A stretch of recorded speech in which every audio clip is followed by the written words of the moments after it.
Vad ska ske härnäst? Och jag har ju en del idéer som har blivit till någonting, andra som inte har blivit till så mycket. Vad kunde man göra då nu härnäst vidare?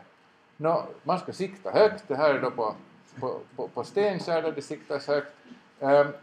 Jag vet inte om det kommer att bli så mycket mera Furuvik Fashion Festival, i alla fall blir det ingenting den här sommaren. Men däremot i år ska det bli det där, ska jag fortsätta att hjälpa med de här kammarmusikfestivalerna, men det som jag nog mest tänkte försöka hitta några gemensamma punkter med er i det här, hur man upptäcker skärgårdshavet med egen muskelkraft. Ibland måste man då välja sina verktyg bättre än jag har gjort där.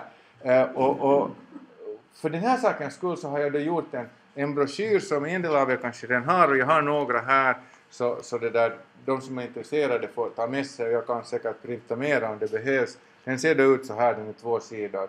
Och poängen med den är att det förklaras, här finns då lite telefonnummer vart man kan ringa om man har behov av olika slag, och lite ideologiskt att förklara 5 goda skäl att paddla och 8 goda skäl att paddla just i Nagu, och lite inspirerande bilder. Men det nyttovärde för paddlaren här är egentligen mest den här kartan för att inspirera vart man kan fara, för att det finns så oändligt många det där rutter här. Det finns för varje väder och varje vindriktning och varje årstid, så fram till isen har gått, så finns det en bra paddlingsrutt som lämpar sig för varje konditionsnivå. Och det tror jag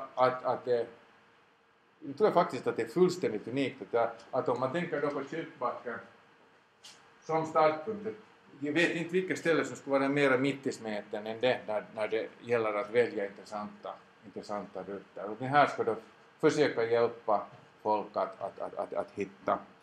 Så den kan ni få. Så gjorde jag då, det har en av er sett, jämförande studier.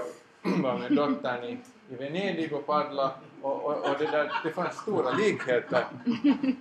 Att förbindelsebåtarna finns i båda fallen, i helt och ena fallet det var på rätt, och stolparna här, det här var när jag paddlade mellan Nöte och Mjo, och jag tyckte att det där ser ju precis ut som i Venedig, och så här sa man Aqua-Alta-problem på båda orter, att det här var då den Gammelviken, här kom vi inte igenom med vår danska paddlingsguide, och utan att ha paddlat i Nagu så ska jag nu då inte ha. Jag gjorde en så likadan mätning. Jag brukar ha med sig en liten GPS som är ungefär 1/3 stor som en telefon.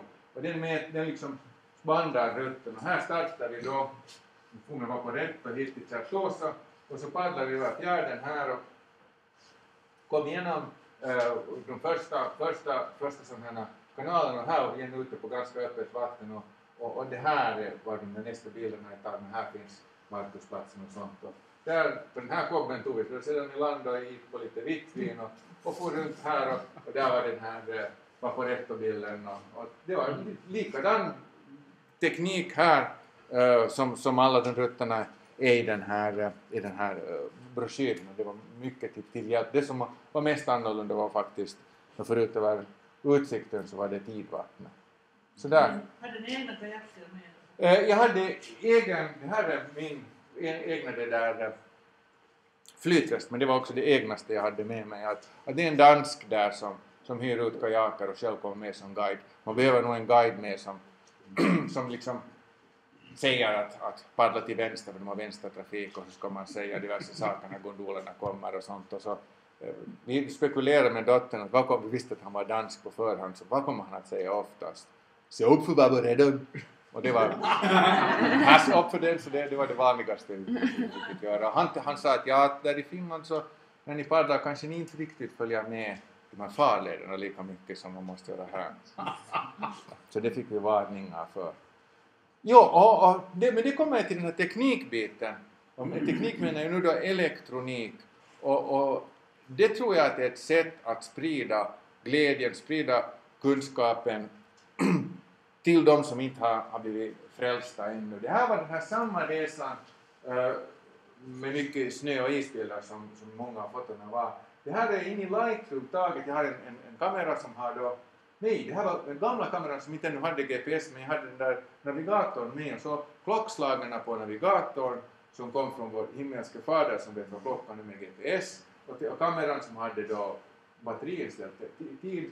Så de kopplades ihop och de här bilderna här nu då, siffrorna anger hur många bilder som fanns tagna på vilka platser. Och det innebär att när jag nu sedan då tittar i någon iPad eller något sådant så kan jag bläddra omkring på kartan så ser man röda knappnålar där var det finns foton. Och att sprida sådana här bilder, så om ni till exempel tänker er att ni har av någon anledning hittat på ett sätt att för era turister ta bilder och ge dem gratis med åt dem med koordinater med. Så dessa bilder landar alltid i deras kartor i Androidar och i iPhoner. Så att när de sedan bläddrar omkring på världskartan så är det en röd knappnål mitt i nageln just där de har besökt er. Och det innebär att era bilder eller de saker som ni står för sprids på just det ställe där era kunder är. Att göra det enkelt för kunden att på Facebook, att på sina egna telefoner dela den glädje som de har upptäckt hos er, tror jag att det är ett mycket hållbart sätt att sprida kunskapen om er. För då när folk tittar på sina kompisars resebilder, då är de inte inställda på att bli bombarderade med reklam. Då får ni era uppgifter ut utan att det klassas som reklam. Det klassas som kunskap, det klassas som insikter som någon hjälpsam människa ger åt de andra. Och då får de se allt det fina som har upplevts. Och det tror jag att man kan befrämja genom att för det första bara ta en massa med bilder. För att sedan välja de bästa och förse dem med koordinater. Och göra det enkelt för människor att sprida på de här bilderna i Facebook, eller oavsett, man behöver inte själv tycka om Facebook eller själv ens använda Facebook, men det finns många som gör det. Så gör det enkelt för dem att sprida på bilderna just där var de vill ha det.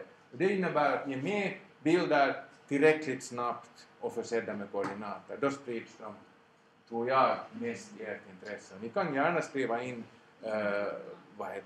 namnet på ett företag om ni då har ett, som jag har här, Lighthouse, så sätter ni en liten stämpel i nedre vänstra sidan av bilden där det står vad stället hette eller domainnamn eller något sånt.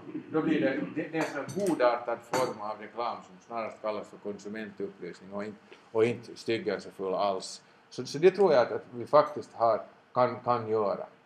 Jag var ju ännu inne på det här med vad som händer i sommar.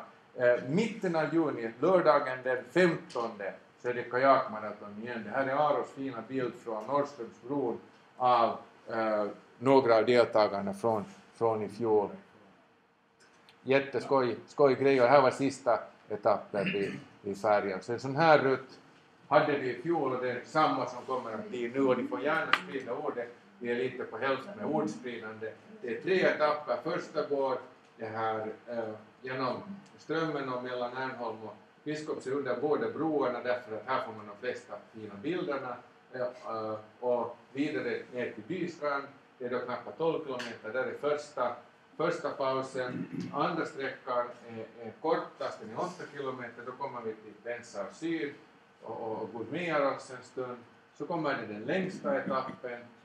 Runt Bensar, ganska blåsigt, här är en fyr och där UVP tror jag att det måste vara. Och ända fram till färgfäste lite före det. Och så långt var hela truppen i fjol samlad. Efter det så har vi skilt lite olika hastigheter den här sista veckan. Det startade klockan 10 och de första var framme lite före 7, de sista var framme lite efter 7.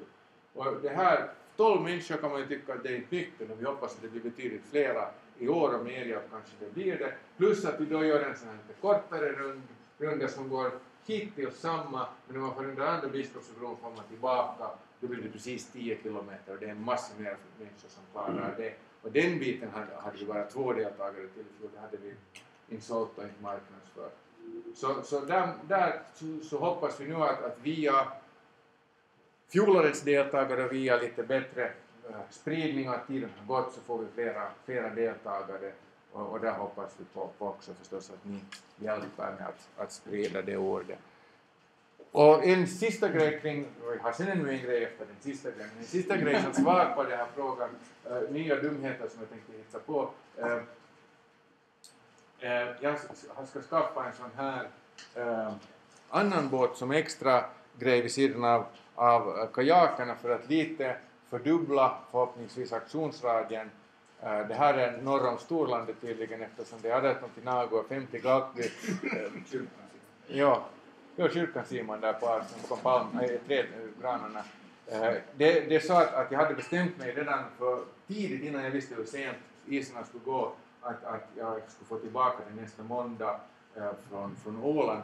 Jag köper det av en ålänning och på tisdagen är det valborgsmässoafton, då ska jag segla den från Galtby till Nago. Den här bilden använde jag för att hitta någon som skulle komma och hjälpa mig segla och jag fick 2 stycken napp på The valborgsmässoafton Challenge 2013. Men vi ska ha lite mera kläder på oss då.